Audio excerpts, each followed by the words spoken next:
Et si la maison où vous avez grandi disparaissait du jour au lendemain, emportant avec elle vos souvenirs les plus précieux? En avril 1919, dans les ruines encore fumantes d'Arras, une mère posa devant son foyer avec ses 2 petites filles.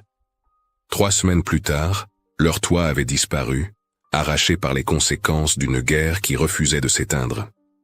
Mais au milieu de cette tragédie, un secret tenu dans la main droite de la mère allait changer le destin non seulement de ses filles, mais aussi de centaines de familles françaises.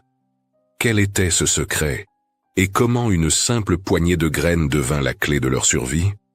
Aujourd'hui, je vais vous raconter cette histoire fictionnelle dramatisada, inspirée de faits réels historiques, qui cache une leçon de vie que nous ne devrions jamais oublier. Avant de commencer, abonnez-vous à cette chaîne, laissez un like et dites-moi de quelle ville vous nous regardez. Cela nous aide énormément à continuer de partager des récits forts, porteurs de mémoire et de sens. Cette photo a été prise 3 heures avant que Marie-Claire Dubois apprenne qu'elle perdrait tout.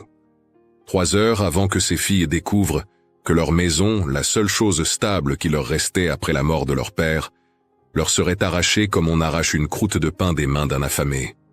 Si vous restez jusqu'à la fin de cette histoire, vous comprendrez pourquoi Marie-Claire sourit sur cette photo, alors qu'elle savait déjà que dans quelques jours, elle et ses filles dormiraient dans la rue.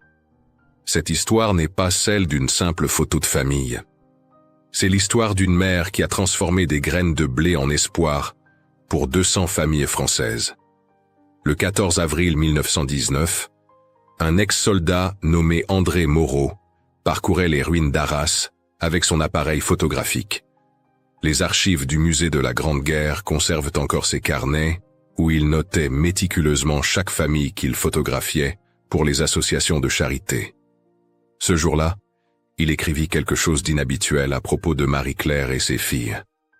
Il écrivit « Cette femme cache quelque chose dans sa main droite, quelque chose de si précieux qu'elle ne le lâche pas même pour la photo. » André ne savait pas encore que ce petit sac de toile contenait les dernières semences de blé de son mari mort et qu'elle deviendrait la clé de leur survie. Marie-Claire Dubois, 32 ans, veuve depuis 18 mois, mère de Marguerite 8 ans et Céleste 5 ans. Les registres paroissiaux de Saint-Nicolas d'Arras confirment que son mari, Pierre Dubois, est tombé à Passchendaele le 10 novembre 1917, 3 jours avant que Marguerite ne prononce son dernier mot. Depuis ce jour, la petite fille n'avait plus jamais parlé. Elle communiquait par gestes, par dessins tracés dans la terre avec des bâtons, mais surtout par ce regard qui disait tout ce que sa bouche refusait d'exprimer.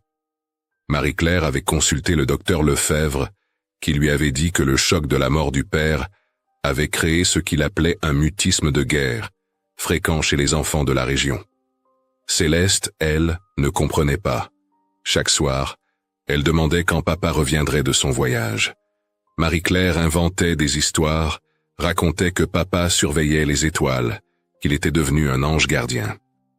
Mais comment expliquer la mort à une enfant de 5 ans, quand vous-même ne comprenez pas pourquoi la guerre a pris votre mari, le père de vos enfants, l'homme qui savait faire pousser le blé même dans la terre la plus ingrate?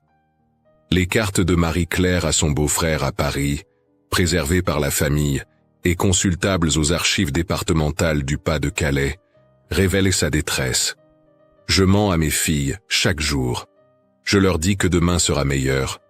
Mais demain n'arrive jamais. » Ce matin du 14 avril, Marie-Claire avait reçu une lettre officielle.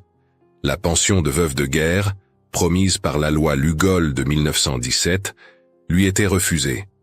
Documentation incomplète, disait le courrier. Il manquait l'acte de mariage original, détruit lors du bombardement de la mairie d'Arras en 1916.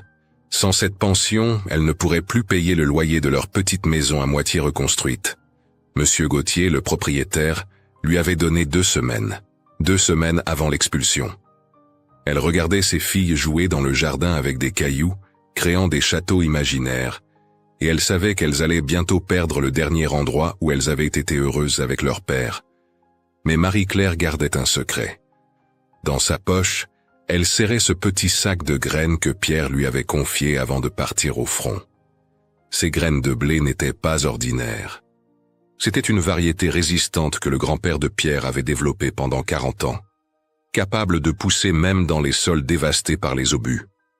Pierre lui avait fait promettre de les garder pour quand la guerre serait finie, pour reconstruire.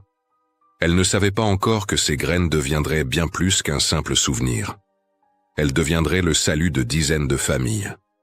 Quand André Moreau frappa à sa porte ce jour-là, Marie-Claire venait de prendre une décision qui changerait tout. Une décision qu'aucune mère ne devrait jamais avoir à prendre. Elle avait écrit une lettre à l'orphelinat de Lille pour demander s'il pourrait accueillir ses filles. Les listes de distribution de la Croix-Rouge française de 1919 montrent que les rations alimentaires diminuaient chaque semaine. Une pomme de terre par personne et par jour. Un morceau de pain noir. Marie-Claire savait qu'elle ne pourrait plus nourrir ses filles. Mais avant d'envoyer cette lettre, elle voulait une dernière photo. Un dernier souvenir de quand elles étaient encore une famille. L'année 1917 avait commencé avec de l'espoir. Pierre Dubois embrassait ses filles chaque matin avant de partir au champ, et Marie-Claire préparait la soupe avec les légumes du potager. Les carnets d'André Moreau racontent que beaucoup de familles d'Arras vivaient ainsi, dans cette illusion que la guerre resterait loin, qu'elle ne viendrait pas jusqu'à leur porte. Mais le 3 septembre 1917, Pierre reçut sa feuille de mobilisation. Marie-Claire se souvenait encore du silence qui avait envahi la cuisine. Marguerite avait demandé pourquoi maman pleurait. Céleste, trop petite pour comprendre, avait ri en voyant son père en uniforme, pensant que c'était un déguisement. Les lettres de Pierre du front, conservées dans les archives familiales, révèlent un homme qui tentait de protéger sa famille même à distance. Il écrivait « Ne vendez jamais les graines, ma chérie. Peu importe la faim, peu importe le froid. Ces graines sont notre avenir. » Il parlait de ses camarades qui tombaient chaque jour, mais toujours il revenait à ces graines, comme si elles étaient un talisman, une promesse que la vie continuerait après l'enfer. La dernière lettre datée du 8 novembre 1917, 2 jours avant sa mort, disait simplement « J'ai rêvé du blé doré dans notre champ. Dis aux filles que je les aime plus que toutes les étoiles du ciel. » Quand la nouvelle de la mort de Pierre arriva, quelque chose se brisa en Marguerite. Le docteur Lefebvre, dont les notes médicales sont conservées aux archives hospitalières d'Arras, décrivit le cas comme un trauma infantile de guerre. La petite fille qui chantait tout le temps, qui racontait des histoires à sa poupée de chiffon, devint silencieuse. Elle regardait sa mère préparer le maigre repas, observait sa petite sœur jouer, mais aucun son ne sortait de sa bouche. Marie-Claire avait tout essayé. Les prières, les câlins, même la colère parfois, quand l'épuisement la submergeait. Rien n'y faisait. Marguerite dessinait dans la poussière avec des bâtons, créait des mondes silencieux où peut-être son père vivait encore. Céleste, elle, continuait de demander papa. Chaque homme en uniforme qu'elle voyait dans la rue devenait papa pour quelques secondes, jusqu'à ce que Marie-Claire doive lui expliquer, encore et encore, que non, ce n'était pas lui. La petite avait développé un rituel étrange. Chaque soir, elle mettait une assiette supplémentaire sur la table, pour quand papa reviendrait. Marie-Claire n'avait pas le cœur de l'en empêcher, même si cela signifiait diviser leur maigre ration en portions encore plus petites. L'hiver 1918 avait été le pire. La grippe espagnole frappait la région, et Marie-Claire vivait dans la terreur constante de perdre ses filles. Les registres de la paroisse montrent que 23 enfants du quartier moururent cet hiver-là. Marie-Claire passait ses nuits à veiller ses filles, posant sa main sur leur front pour vérifier la fièvre, écoutant leur respiration. Elle avait vendu sa robe de mariage pour acheter du charbon, vendu les outils de Pierre pour acheter du pain. Mais les graines, elle les gardait cachées dans une boîte en fer-blanc sous une latte du plancher. Le printemps 1919 apporta un semblant d'espoir. La guerre était finie, les hommes revenaient. Mais pas Pierre. Jamais Pierre. Marie-Claire avait trouvé du travail comme blanchisseuse, lavant le linge des familles plus fortunées. Ses mains, autrefois douces, étaient maintenant rouges et crevassées par l'eau de lessive. Madame Leroux, une veuve du quartier qui avait perdu 3 fils à la guerre, partageait sa soupe claire tous les jeudis. Monsieur Dubois, le boulanger, laissait toujours un pain rassis sur le comptoir, prétendant l'avoir oublié. Ces petits gestes de solidarité était ce qui les maintenait à flot, jour après jour. Mais tout bascula ce matin du 14 avril. La lettre de refus de la pension était le coup de grâce. Marie-Claire savait ce que cela signifiait. Plus de maison, plus de stabilité, plus de dignité. Elle avait vu d'autres familles prendre la route, devenir ces ombres errantes qu'on voyait passer, cherchant du travail, un abri, un peu de pain. Elle avait juré que cela n'arriverait jamais à ses filles. Mais maintenant, assise dans sa cuisine, regardant Marguerite dessiner en silence et Céleste bercer sa poupée de chiffon en chantonnant, elle comprenait qu'elle n'avait plus le choix. C'était l'orphelinat, ou la rue. À moins que ces graines ne soient vraiment la clé de leur salut, comme Pierre l'avait toujours cru. André Moreau posa son appareil photographique sur le muret du jardin et observa la famille. Ses propres notes, conservées au musée de la Grande Guerre, décrivent ce moment avec une précision troublante. La mère tenait quelque chose dans sa main droite, quelque chose qu'elle serrait comme si sa vie en dépendait. Les filles étaient propres malgré la pauvreté évidente. La plus grande ne parlait pas, mais ses yeux racontaient toute une histoire. Marie-Claire avait utilisé le dernier morceau de savon pour laver les cheveux de ses filles, les avait tressés avec soin, comme elle le faisait chaque dimanche avant la guerre. Elle voulait que sur cette photo, on voit des enfants dignes, pas des futures orphelines. Marguerite comprenait plus qu'elle ne le montrait. Elle avait vu sa mère pleurer la nuit, l'avait entendu marcher dans la maison, comptant et recomptant les quelques pièces qui restaient. Elle avait vu la lettre de l'orphelinat cachée sous le pot de confiture vide. Elle savait. Et c'est pour cela qu'elle avait volé cet œuf au marché la semaine précédente. Non pas par faim, mais par désespoir. Si elle pouvait aider, peut-être que maman n'enverrait pas sa petite sœur et elle dans cet endroit froid dont parlaient les autres enfants du quartier. Mais l'œuf s'était cassé dans sa poche sur le chemin du retour, et elle avait pleuré silencieusement, des larmes qui ne faisaient aucun bruit, comme tout ce qu'elle faisait maintenant. Céleste, dans son innocence, continuait de créer de la beauté dans leur monde qui s'effondrait. Ce matin-là, elle avait trouvé 3 pissenlits dans le jardin et en avait fait une couronne pour sa sœur. C'est un cadeau de papa, avait-elle dit, depuis son étoile. Marie-Claire avait dû se détourner pour cacher ses larmes. Comment une enfant de 5 ans pouvait-elle garder tant d'espoir quand tout autour d'elle s'écroulait? Les voisins racontaient que parfois, ils entendaient Céleste parler toute seule dans le jardin, racontant sa journée à son père dans le ciel, lui promettant d'être sage pour que maman ne soit plus triste. C'est alors qu'André dit quelque chose qui changea tout. « Madame, je photographie les familles pour l'association d'entraide des veuves de guerre, mais je cherche aussi des terres pour le programme de reconstruction agricole. Savez-vous cultiver ?» Marie-Claire sentit son cœur s'arrêter. Elle regarda cet homme, ce photographe aux yeux fatigués qui avait vu trop de morts, trop de destruction, et elle prit le risque de sa vie. Elle ouvrit lentement sa main droite, révélant le petit sac de toile. « Ce sont des graines de blé, monsieur. Une variété spéciale que mon mari a développée avec son père. Elles peuvent pousser même dans les terres bombardées. » André Moreau s'approcha, examina les graines avec l'œil d'un homme qui avait grandi dans une ferme avant que la guerre ne le transforme en soldat. Les documents du programme de reconstruction agricole, conservés aux archives nationales, mentionnent ce moment précis. Le 14 avril 1919, identification d'une variété de blé résistant particulièrement prometteuse par A. Moreau dans la région d'Arras.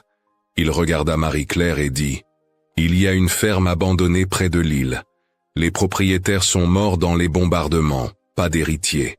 L'association cherche quelqu'un pour la remettre en culture. C'est dur, très dur, mais avec ces graines. » Marie-Claire sentit quelque chose se briser en elle, mais c'était différent cette fois. Ce n'était pas le désespoir qui la brisait, c'était l'espoir qui perçait à travers. « Mais je suis seule avec 2 petites filles, comment pourrais-je » André l'interrompit doucement. « L'association aide les veuves qui veulent travailler la terre. Il y a d'autres familles dans la même situation. Vous pourriez vous entraider, partager le travail, partager les récoltes. » Il marqua une pause, puis ajouta « Ces graines pourraient nourrir beaucoup de monde, madame. Votre mari le savait, n'est-ce pas ?» C'est à ce moment que Marguerite fit quelque chose d'extraordinaire. Elle, qui n'avait pas prononcé un mot depuis 18 mois, s'approcha d'André et pointa du doigt l'appareil photo. Puis sa mère, puis les graines. André comprit. Elle voulait que la photo capture ce moment, ces graines, cette promesse d'avenir. Il hocha la tête et retourna derrière son appareil. Madame Dubois tenait les graines bien visibles. Un jour, cette photo témoignera du courage d'une famille qui a refusé de se laisser briser. Marie-Claire positionna ses filles autour d'elle. Céleste avec sa couronne de pissenlit, Marguerite avec son silence éloquent, et elle au milieu, tenant ses graines comme on tient un nouveau-né. Dans exactement 3 secondes, André appuierait sur le déclencheur et capturerait non pas la fin d'une histoire, mais le début d'une résurrection. Une résurrection qui commencerait par un seul grain de blé et se transformerait en champ doré nourrissant des centaines de familles. Mais d'abord, il fallait survivre au voyage jusqu'à l'île, à l'hostilité des fermiers locaux et aux premières semaines sans aucune récolte. Le vrai test ne faisait que commencer. Le déclic de l'appareil résonna dans le silence du jardin. Un seul clic. Mais Marie-Claire sentit que ce son marquait un tournant. André Moreau abaissa son appareil et nota dans son carnet l'heure exacte, 15h47. Il écrirait plus tard dans ses mémoires personnelles que ce fut la photo la plus importante de sa carrière, non pas pour sa qualité technique, mais pour ce qu'elle représentait. Une mère qui refuse de baisser les bras, des enfants qui portent l'espoir malgré la tragédie, et des graines qui contiennent la promesse d'une renaissance. Immédiatement après la photo, Céleste courut vers André et tira sur son pantalon. « Monsieur, est-ce que vous connaissez mon papa dans le ciel ?» André s'agenouilla à sa hauteur, ses yeux de soldat fatigué rencontrant ceux, innocents, de l'enfant.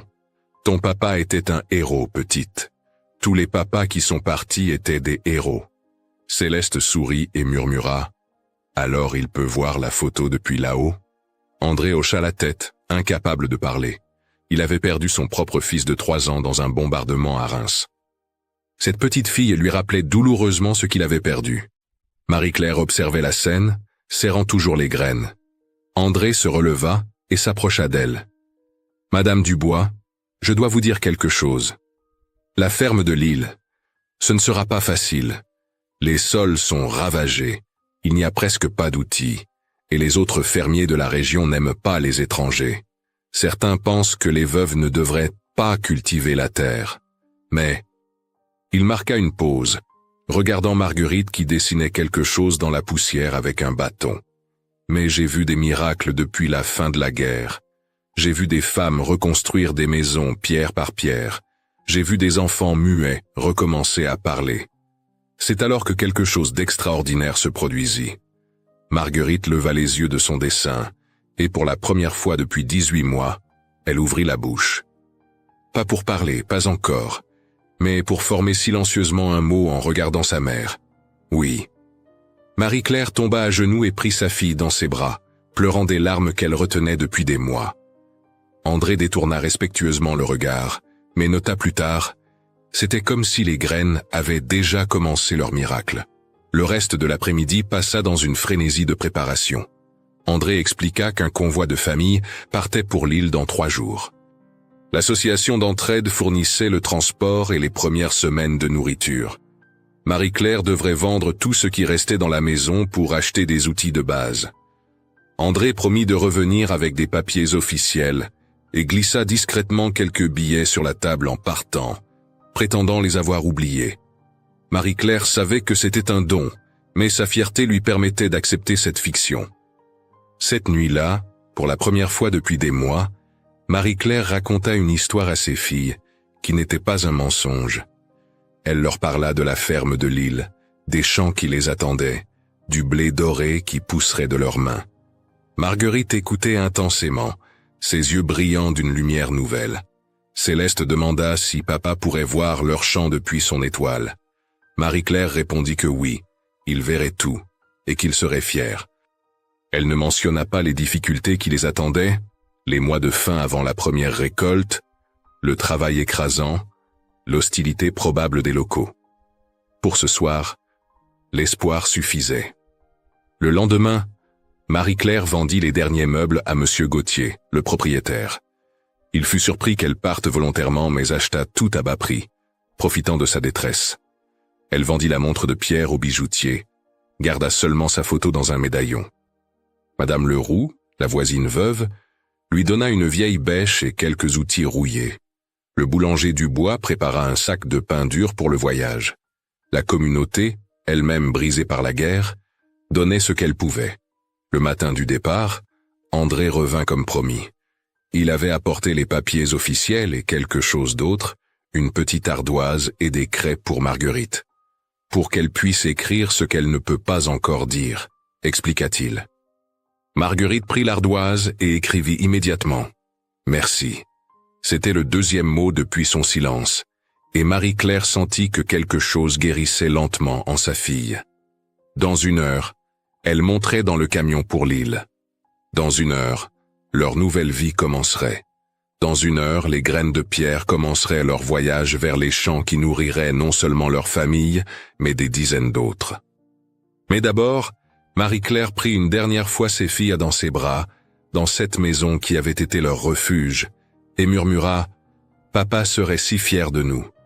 Le voyage vers Lille fut un calvaire de 24 heures dans un camion militaire reconverti. 15 familles entassées, des veuves et des orphelins, tous fuyant les ruines d'Arras vers un espoir incertain. Marie-Claire tenait ses filles contre elle, protégeant précieusement le sac de graines dans sa poche. Céleste dormait, épuisée, mais Marguerite observait tout, écrivant parfois des mots sur son ardoise. Faim, froid, courage. Ce dernier mot, elle l'avait écrit en regardant sa mère, et Marie-Claire avait dû détourner les yeux pour cacher ses larmes. La ferme de Lille était pire que ce qu'André avait décrit. Les bâtiments étaient à moitié effondrés, les champs parsemés de cratères d'obus, le sol empoisonné par les gaz. Les autres familles regardèrent le désastre avec désespoir. Certaines voulaient repartir immédiatement. C'est alors que Marie-Claire fit quelque chose qui changerait tout. Elle sortit ses graines, s'agenouilla dans la terre souillée, et commença à expliquer ce que Pierre lui avait enseigné. Ces graines peuvent purifier le sol. Mon mari disait qu'elles absorbent les toxines et les transforment en nutriments. Il faut juste de la patience et du travail. Les premières semaines furent terribles. Il dormait dans la grange qui fuyait, mangeait des racines et de l'herbe bouillie, quand les rations de l'association s'épuisaient. Les fermiers locaux les regardaient avec mépris. Des femmes qui jouent aux agriculteurs, ricanaient-ils. Mais Marie-Claire travaillait 18 heures par jour. Ses mains saignaient, son dos la torturait. Mais elle plantait, méthodiquement, rangée après rangée. Marguerite l'aidait en silence, portant de l'eau, arrachant les mauvaises herbes. Même Céleste participait, chantant aux graines pour qu'elles poussent plus vite. Puis, le miracle commença. Les premières pousses apparurent après 3 semaines, vertes et vigoureuses dans cette terre que tous croyaient morte. Les archives agricoles de la région mentionnent ce phénomène. La variété du bois, comme on l'appela plus tard, démontrait une résistance extraordinaire aux sols contaminés. Les autres familles de réfugiés commencèrent à s'intéresser.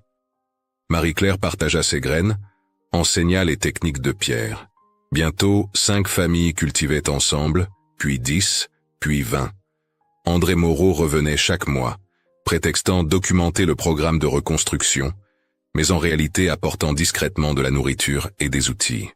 Un jour de juillet 1919, il trouva Marguerite seule dans le champ. Elle le regarda longuement, puis, d'une voix rauque par des mois de silence, elle dit « Merci de nous avoir sauvés ». C'étaient ses premiers mots complets depuis la mort de son père. André pleura ouvertement. Cet homme qui avait vu l'enfer des tranchées pleura devant cette petite fille qui retrouvait sa voix. La première récolte d'octobre 1919 fut modeste mais suffisante pour nourrir les 20 familles de la ferme collective pendant l'hiver. Marie-Claire garda précieusement une partie pour les semences. L'année suivante, ils cultivèrent le double de surface.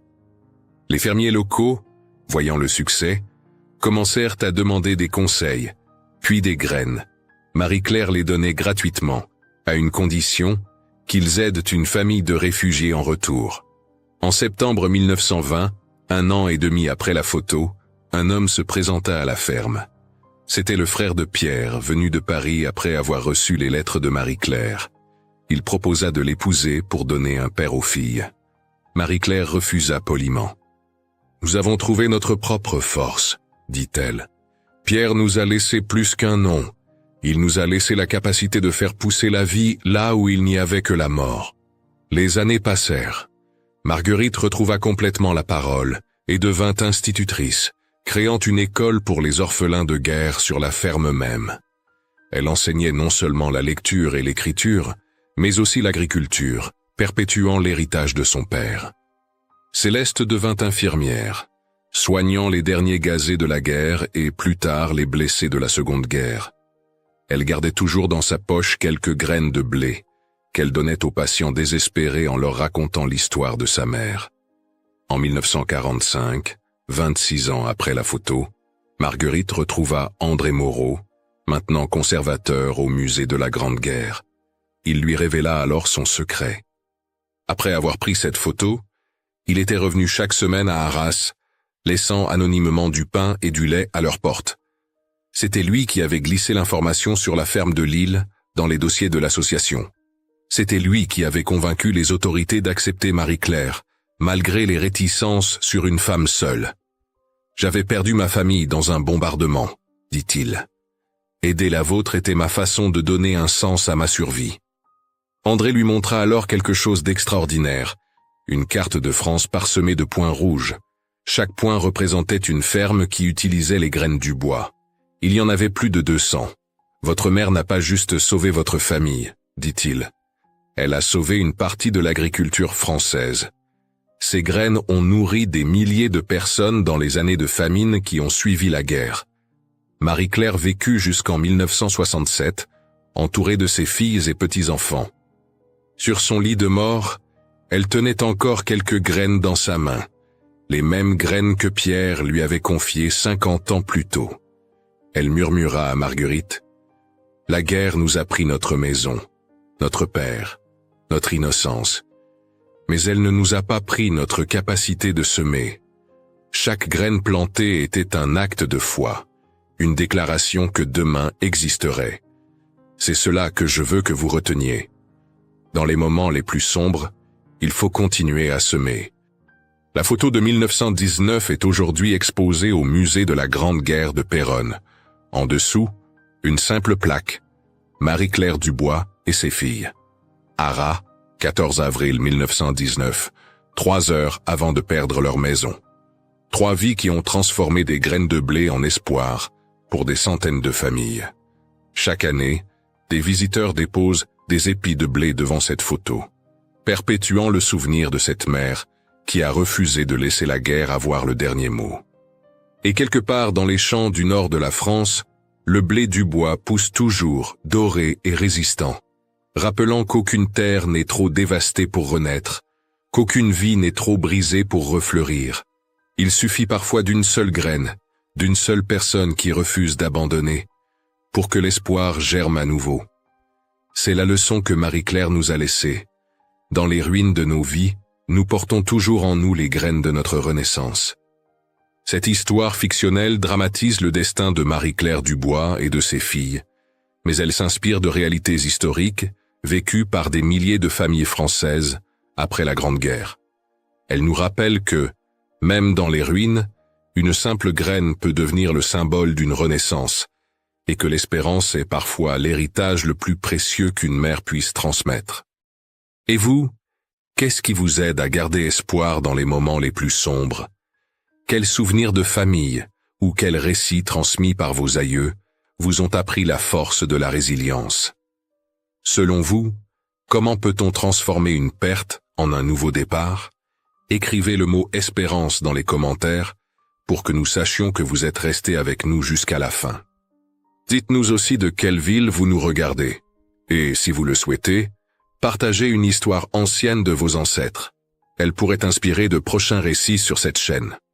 Merci de votre présence et de votre fidélité. N'oubliez pas de vous abonner, d'aimer la vidéo, d'activer la cloche, de la partager et de cliquer sur le prochain épisode qui vous attend.